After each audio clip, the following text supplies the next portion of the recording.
What's going on, guys? Billy here, and welcome back to another episode of Tech Talk Tuesday, the commentary series where I sit down and talk about anything technology related. Now, in today's video, we're going to be discussing the future of DJI drones. Of course, with 2016 wrapping up, I figured we'd take a look at what 2017 has in store. Now, before we go jumping into 2017, I figured we'd take a look back at what DJI has released in 2016. Now, first of all, early in the year, they released their Phantom 4, which was an upgrade from the Phantom 3, and a pretty big one at that. Towards the end of the year, they released their Mavic Pro, the Phantom 4 Pro, and the Inspire 2. So that's a total of 4 brand new drones coming in the year of 2016.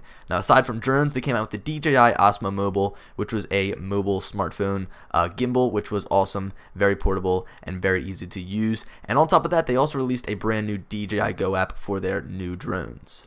For 2017, I'm going to make a very bold prediction and say that they're going to be a little bit more quiet. And what I mean by that is they're not going to be releasing a bunch of new products like they did in 2016. Now, I don't have the total of the exact number of products released in 2016, but I do know that it was a lot. But certainly in 2017, I don't see them coming out with 4 brand new drones, although I do see them coming out with some updated versions.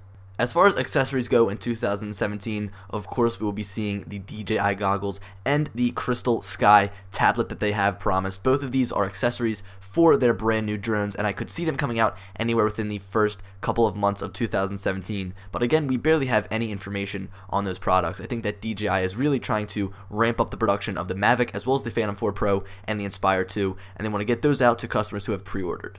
As far as DJI's flagship products go, they always seem to upgrade their Phantom series around the springtime. Anywhere between April and March is when we can expect a brand new Phantom drone. As far as the Inspire series, they always seem to upgrade this every other year during November. The Inspire 1 came out in 2014, and in 2016 we saw the brand new Inspire 2. As far as the Mavic is concerned, of course this is a brand new product, so we don't have a timeline to base the release dates off of. If you want my opinion, I think that it's probably going to come out a year after the original Mavic Pro, so sometime in September of 2017.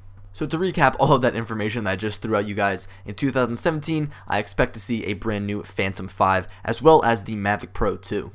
Now that we're finished with all of that information, let's jump into my Phantom 5 wish list. Now, first of all, I don't even know if that's what they're going to be calling the next drone in the Phantom series, but for purposes of this video, I'm just going to call it the Phantom 5 to differ from the older drones.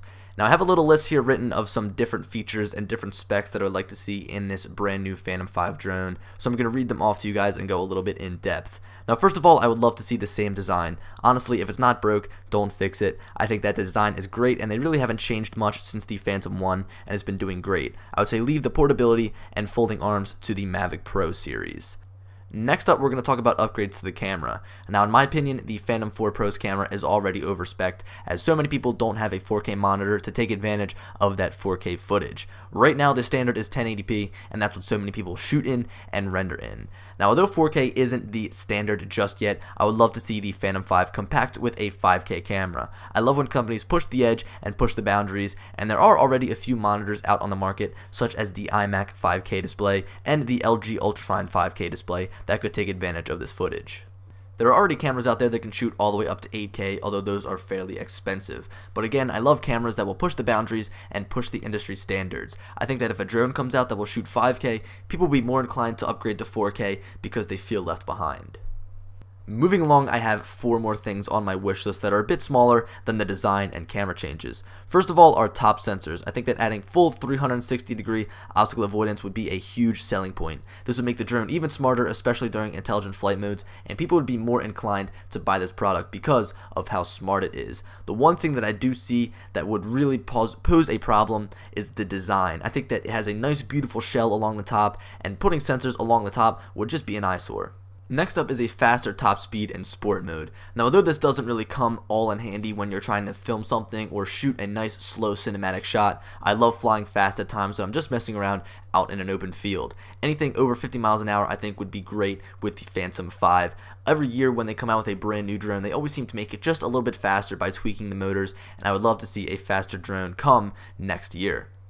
The next thing on my wish list is fairly small, and I don't think that a lot of people will see the benefit of this, but I would love to see some sort of internal flash storage. Now, of course, they should keep the removable SD card slot, as that is the best way to transfer data, but I would love to see internal storage, as it could prove to be a good backup. I'm always end up running out of the house, trying to go somewhere to fly my drone, and I always end up forgetting the SD card. So again, this could be a great backup just in case you run out of the house forgetting your SD card.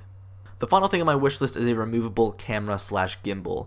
Although this would be great, I don't see it coming to the Phantom 5 anytime soon. And there's two main reasons. First of all, aesthetics. I think that if you look at something like the X-Star Premium, the gimbal kind of looks ugly hanging there underneath. Although you get the functionality of a removable gimbal, the Phantom 4 series did it right. It looks so perfect underneath when it's fully built in. The second reason is simple. Money. They make a huge profit off of selling brand new drones, and if they were to just sell the camera for underneath, they would make less of a profit. But anyway, that about wraps up my Phantom 5 wish list. Just to run over some of my points one more time, I would love to see them keep the same design. I would love to see them add a 5K camera. I would love to see a set of top sensors added to the drone. I would love to see a faster top speed enabled, especially in sport mode. I'd love to see some internal storage added just as a backup plan, and also a removable camera slash gimbal system would be great. Now, down in the comment section below, I would love to hear from you guys. Do you agree with my wish list, and do you have anything to add to it? I sat here for about an hour and brainstormed these 6 ideas out. But anyway, that's about it. I hope you guys enjoyed. Definitely leave a like and subscribe if you're new around here, as I have been trying to upload daily, and I'll talk to you guys later. Peace.